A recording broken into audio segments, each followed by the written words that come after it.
नमस्कार, स्वागत है आपका अपने YouTube चैनल पर। और नव वर्ष की हार्दिक शुभकामनाएं। ये पिछला वर्ष जाते जाते उत्तर प्रदेश के जो नवयुवक हैं उनके लिए एक बढ़िया सौगात दे गया है, यानी कि आपकी सीधी भर्ती जो आरक्षी पद पर आपकी 60,244 पदों पर वैकेंसी होने हैं, जिसकी लास्ट डेट 18/1/2024 है, जो आप लोगों ने देख लिया होगा। तो इस फॉर्म में कुछ कुछ बिंदु हैं जिन्हें लेके हम लोग बात करने वाले हैं, और साथ ही साथ हम लोग इसके जो फॉर्म को फिलअप भी करने वाले हैं, और साथ साथ के बहुत सी सारी चीज़ें ऐसी हैं जिसमें ये था कि कौन क्या क्या लगेगा, क्या नहीं लगेगा, कैसे भरे, जनरल वाले कैसे भरे, ओबीसी वाले कैसे भरे, एससी एसटी वाले कैसे भरे, कौन सा एक्स्ट्रा फॉर्म कोई लग रहा है। तो ये सारी चीज़ें वीडियो में कवर करेंगे, एक के बाद एक। आप यहाँ पर वीडियो में अंत तक रहेंगे, बने रहेंगे तो आप देख सकते हैं। और जहाँ कुछ समझ में नहीं आएगा आप कमेंट्स भी कर सकते हैं। तो इस वीडियो को मैं शुरू करने चल रहा हूँ, बनाने चल रहा हूँ। और आप भी यहाँ पर देखिए, जैसे कि यहाँ पर दिखाई दे रहा है, आरक्षी नागरिक पुलिस पदों की सीधी भर्ती के लिए यहाँ पर आप आवेदन करें। उसके बाद उप निरीक्षक नागरिक पुलिस पद के कुशल खिलाड़ियों की जो सीधी भर्ती है यहाँ पर है, तो हम सिर्फ अभी यूपी कांस्टेबल का जो फॉर्म है उसे फिलअप करेंगे।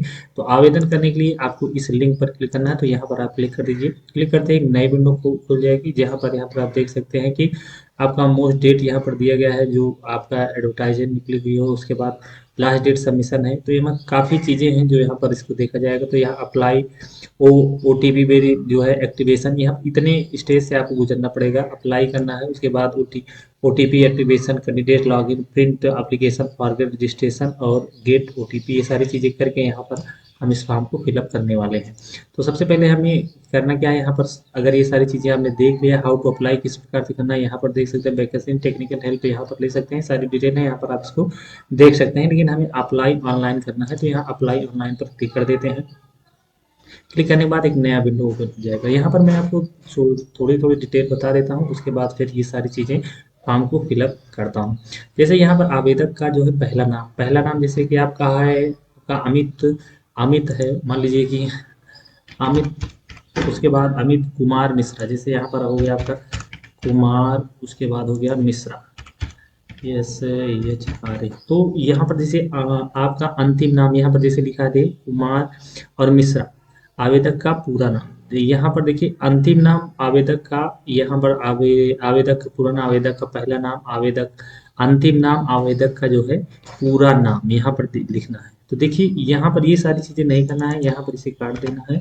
यहाँ पर सिर्फ जो है आपका कुमार लिखा है, तो आवेदक का पहला नाम है और अंतिम नाम है। तो यहाँ जो अलग अलग पहले दिया जाता रहता था, तो वो वहाँ अलग अलग नहीं रखना है। यहीं यहीं पर भी आपको जो है कुमार और क्या कहते हैं, कुमार मिश्रा, सब कुछ यहीं पर लिख देना है। जैसे कि लिखना है तो आप यहाँ पर लिख देते हैं ये कुमार, देव कुमार, और उसके बाद MISH मिश्रा यहाँ पर लिख देना है। और फिर उसके बाद आपको यहाँ पूरा नाम में यहाँ अपना पूरा नाम लिखना है, एकदम क्लियर समझते जाइए कि अमित कुमार मिश्रा, यहाँ पर पूरा लिखना है।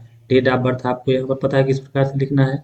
पिता का नाम, जो डेट ऑफ बर्थ आपके हाई स्कूल के मार्कशीट पर हो उसको ना, पिता का नाम, माता का नाम जैसा आपके हाई स्कूल के सर्टिफिकेट पे लिया हो। आप यहाँ पर जेंडर सेलेक्ट कर लीजिए। मोबाइल नंबर, आप फिर दोबारा मोबाइल नंबर यहाँ पर डालना है। आधार नंबर डालना है।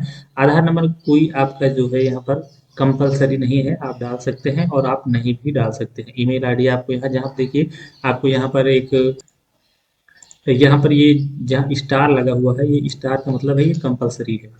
उसके बाद आपको आपकी नहीं ईमेल आईडी डालनी है, ईमेल आईडी दोबारा पुष्टि करना है। राष्ट्रीयता यहाँ पर आपको सिलेक्ट कर देना है, इंडियन यहाँ पर सिलेक्ट कर लेना है। उसके बाद अन्य अदर इन्फॉर्मेशन, क्या आप उत्तर प्रदेश के मूल निवासी हैं, अगर हैं तो यस, अगर नहीं है तो आप वहाँ पर नो कर दीजिए। क्या आप SC ST OBC उसके बाद EWS ADF से इस श्रेणी में आते हैं, तो अगर आते हैं तो यस कर दीजिए। अब किस श्रेणी में आने हैं, मूल निवास प्रमाण पत्र, ये सारी चीज़ें अगर आप इसमें आते हैं तो आपको देना है। क्या आपके पास SC ST OBC इस श्रेणी में है। उसके बाद यहाँ पर छोटे गृह जनपद आपको श्रेणी आप यहाँ पर देख लीजिए। उसके बाद क्या आप स्वतंत्रता सेनानी के आश्रित हैं, अगर हैं तो नहीं, अगर यहाँ पर है तो ये देख लीजिए। तो जब यहाँ पर आप यस करेंगे इस वाले कॉलम को, तभी ये सारी चीज़ें यहाँ पर आपको निकल निकल के आएंगी। फिर आपको गृह जनपद यहाँ पर अपना सेलेक्ट करना होगा, श्रेणी आपकी करना होगा। यहाँ पर EWS अगर आप हैं तो EWS यहाँ पर जैसे सिलेक्ट करेंगे EWS, तो यहाँ पर आ गए प्रमाण पत्र निर्गत करने की तारीख।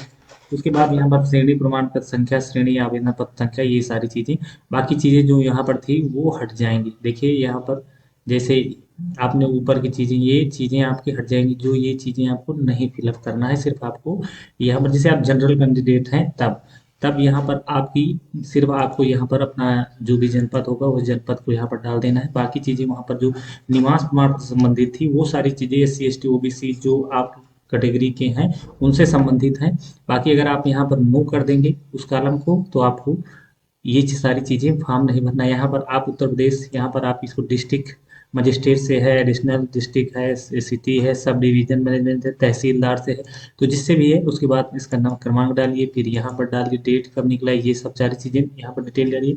स्वतंत्रता सेनानी है, नो। अगर आप कर्मचारी हैं, आपके पास आवश्यक मजदूर सरकारी अगर हैं तो आप यहाँ पर यस करिए, नहीं नो। क्या आपको उम्र 3 वर्ष की सेवा दी है, अगर हाँ। क्या भूतपूर्व सैनिक हैं, अगर हाँ तो ठीक है, नहीं है तो आप यहाँ पर इसको इस प्रकार से कर दीजिए। और अगर ये सारी चीज़ें आप नहीं हैं आपके पास, ये आप यहाँ पर अगर ये नो कर देते हैं तो आपके पास कोई कॉलम नहीं आने वाला है, आप सीधे आगे इस फॉर्म को फिलअप कर सकते हैं। जनरल कैटेगरी कैंडिडेट है, देखिए यहाँ पर सीधे दिखाई दे रहा है कि आपको कुछ भी नहीं करना है। यहाँ पर जैसे ही जनरल आप डालेंगे वही ये सारी जो चीज़ें हैं सब खत्म हो। अगर यहाँ पर नो कर देते हैं, अगर लोग लाभ मतलब छूट पाना चाहते हैं तब, और नहीं चाहते हैं तो कोई बात नहीं। तो ये सारी चीज़, एक एक चीज़ यहाँ पर देखिए। हाई स्कूल की जो भी यहाँ पर सर्टिफिकेट है, हाई स्कूल का जो सर्टिफिकेट है, यहाँ पर को यूपी बोर्ड डालना है, उत्तीर्ण करने का महीना तथा वर्ष जो आपका वो यहाँ पर डाल देना है। परीक्षा परिणाम रिजल्ट स्टेटस, आप पास हैं तो पास, अनुक्रमांक रोल नंबर सभी को याद रहता है। प्रमाण पत्र, अंक पत्र, क्रमांक, सर्टिफिकेट, मार्कशीट, सीरियल नंबर आपको बाएं साइड पे लिखा रहता है या बीच में भी लिखा रहता है। आप वहां पर देखेंगे तो अच्छी तरह से आपको दिखाई दे रहा है, देगा। सेम प्रक्रिया आपको इंटरमीडिएट वाले में करना है। उसके बाद आप यहाँ पर क्या अपने जो है आप किसी ओ लेवल प्रमाण पत्र प्राप्त किए हैं, अगर प्राप्त किए हैं तो यस करिए। यस करते ही ये सारी चीजें आएंगी, आप इनको फिलअप करना है जिस प्रकार से आपने ऊपर फिलअप किया है। अगर नहीं है तो नो कर दीजिए। क्या आपने 2 साल की न्यूनतम अवधि के लिए प्रादेशिक सेवा में काम किया है, अगर आपने काम किया है तो यस करिए। यस करेंगे तो वही सारी चीज़ें, सर्टिफिकेट और आपको सारी डिटेल देना पड़ेगा, और नहीं किए हैं तो आप नो कर दीजिए। क्या आपने राष्ट्रीय क्रेडिट कोड बी प्रमाण पत्र प्राप्त किया है, अगर प्राप्त किया है तो यस कर दीजिए। अब जो मैं फॉर्म फिलअप कर रहा हूँ उन्होंने प्राप्त किया है, तो प्रमाण पत्र निर्गत करने वाला प्राधिकारी यहाँ पर उसका नाम हो जाएगा, प्रमाण पत्र निर्गत करने की तिथि हो जाएगी, और उसके बाद सीरियल नंबर जो होगा सीरियल नंबर हो जाएगा। अब यहाँ पर ये पता है आपका जो है, यहाँ पत्राचार पता, स्थायी पता। अब पत्राचार पता और स्थायी पता, आप अगर आप दोनों हैं तो आप दोनों एक ही कर दीजिए, और नहीं है तो आप यहाँ पर इन सब चीज़ों को अलग अलग भी आप भर सकते हैं। अगर आपको दोनों सेम है तो यहाँ पर आपको दिखाई दे रहा होगा कि सेम एज करस्पॉन्डेंस एड्रेस, तो यहाँ पर आपको इस बॉक्स में आपको टिक कर देना है। सिर्फ जैसे ही आप यहाँ टिक कर देंगे ये सारी डिटेल यहाँ पर आपकी एक साथ ही आप यहाँ पर आ जाएगी। उसके बाद आप प्रीव्यू कर लीजिएगा, प्रीव्यू एंड सबमिट। तो ये सारे फॉर्म को फिल कर लेते हैं, उसके बाद फिर प्रीव्यू करके आगे बढ़ेंगे। तो जैसे कि आप यहाँ पर देख रहे हैं SC ST OBC EWS अगर हैं, तो अगर आप EWS है आपके पास तो यहाँ पर यस करिए। यस करने के बाद यहाँ पर आएगा गृह जनपद, आप अपना गृह जनपद सेलेक्ट कर लीजिए। पहले आपका जो भी गृह जनपद हो वो आप यहाँ पर सेलेक्ट कर लेंगे। जैसे आप गृह जनपद सेलेक्ट किए, अब श्रेणी पूछ रहा है किस प्रकार, जनरल, SC ST OBC।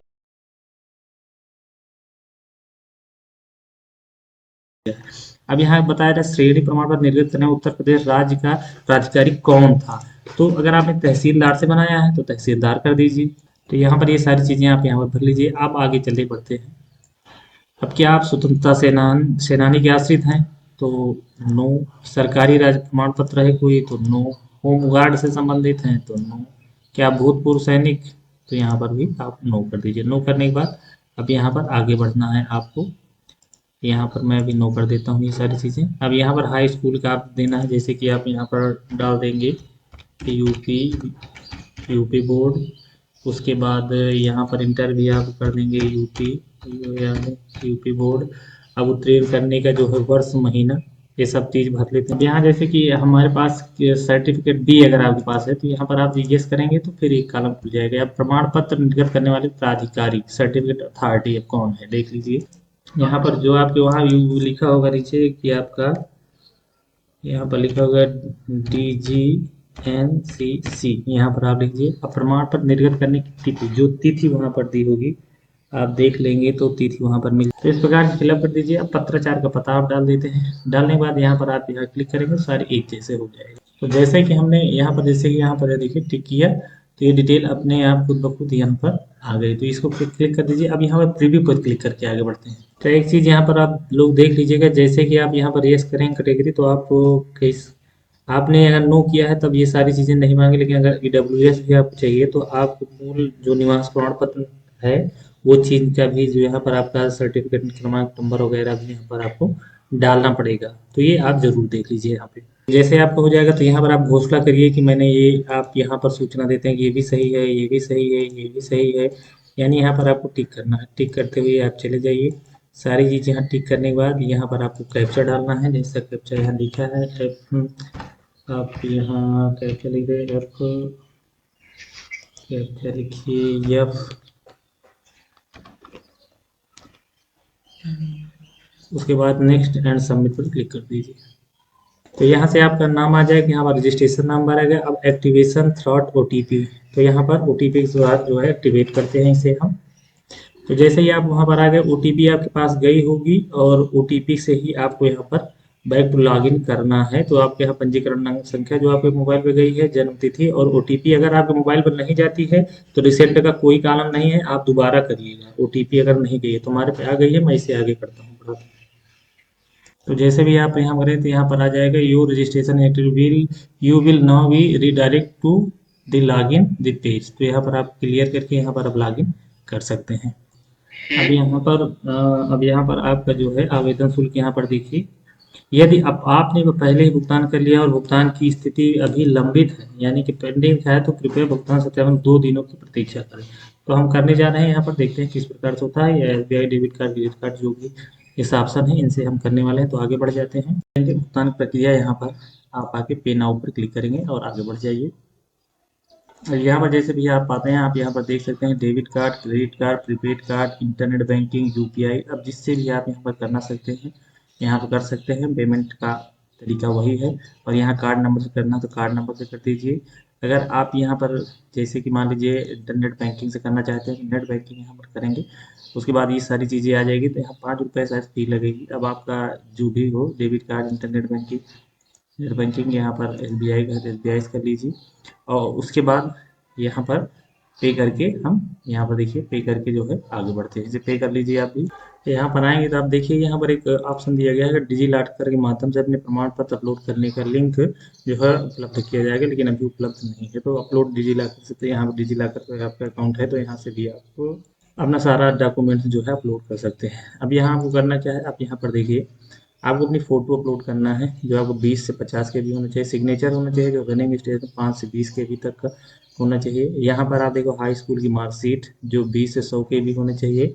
और यहाँ पर आपको जो है इंटरमीडिएट की आपकी सर्टिफिकेट यहाँ अपलोड करना है। उसके बाद यहाँ पर ये श्रेणी प्रमाण पत्र ओबीसी, एससी, एसटी, ईडब्ल्यूएस यहाँ अपलोड करना है। मूल निवास अपलोड करना है।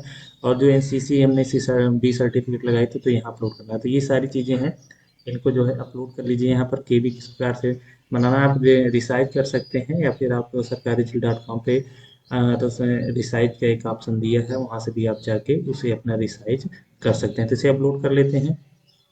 तो जो भी आपका अपलोड होता जाएगा, यहाँ पर देखिए एक ग्रीन टिक होता चला जाएगा। तो जैसे जैसे सब चीज़ें आप अपलोड करेंगे तो यहाँ पर ग्रीन टिक मिल जाएगा। तो यहाँ पर आप देख लीजिए कि आपको मूल निवास भी यहाँ पर अपलोड करना है। जिसका भी डिटेल आपने वहाँ पर फिल किया है, तो पेमेंट करने के बाद ये सारी चीज़ें आपको अपलोड करना है। तो यहाँ पर ये चीज़ें आप ध्यान दीजिए, photo, signature, high school, inter, मूल निवास, और आपने जो भी प्रमाण पत्र EWS, ST, SC, OBC, NCC कुछ भी लगाया है तो यहाँ पर अपलोड उसे करना है। तो आप यहाँ पर ध्यान दीजिए। और जो भी फोटो जैसे सर्टिफिकेट वगैरह तो 20-100 केबी तक होनी चाहिए, उससे नीचे ही होनी चाहिए। तो अपलोड कर लीजिए और आगे बढ़िए। तो देखिए सब में हमारा ग्रीन टिक हो गया है। देख लीजिए हमारा ग्रीन टिक हो गया है। अब ग्रीन टिक हो गया है तब यहाँ से जो है यहाँ पर फाइनल सबमिशन और नेक्स्ट पर क्लिक कर देते हैं। यहाँ पर देखिए आपका you have successfully complete your application Uttar Pradesh police recruitment जो है प्रमोशन बोर्ड आप। तो यहाँ पर ये आ जाएगा। यहाँ पर आपका जो है रजिस्ट्रेशन नंबर और नाम होगा। यहाँ पर देखिए प्रिंट एप्लीकेशन होगा, तो यहाँ से प्रिंट एप्लीकेशन जरूर कर लीजिए यहाँ पर। तो प्रिंट एप्लीकेशन करके आप इसको काम को रख लीजिए। तो कर लेते हैं इसे भी। तो इस प्रकार से आप देखिए आपका जब आप प्रिंट करेंगे तो इस प्रकार से हो जाएगा। इसको आप सेव भी कर सकते हैं और प्रिंट आउट अगर आप डायरेक्ट किसी कैफ़े से करवा रहे हैं तो वहाँ से आप उसको प्रिंट आउट दे देंगे। तो इसे सँभाल के रखिएगा और जैसे इससे संबंधित कोई अपडेट होती है तो मैं इस वीडियो पर अपडेट करता रहता हूँ। तो अगर जानकारी अच्छी लगी, वीडियो पसंद आई या कोई समस्या हो, किसी प्रकार की कोई क्वेरी हो, तो मैं अपने जो ज्ञान है मुझे, जो मुझे पता है उसके अनुसार मैं इस पे जो है अपडेट करूँगा। ये वीडियो आपकी जानकारी, आपके ज्ञान के लिए, आपकी जानकारी में वृद्धि के लिए बनाया गया है। बाकी जानकारी आप वेबसाइट से आसानी से ले सकते हैं। Thanks for watching. मिलते हैं नए वीडियो, तब तक के लिए जय हिंद, जय भारत।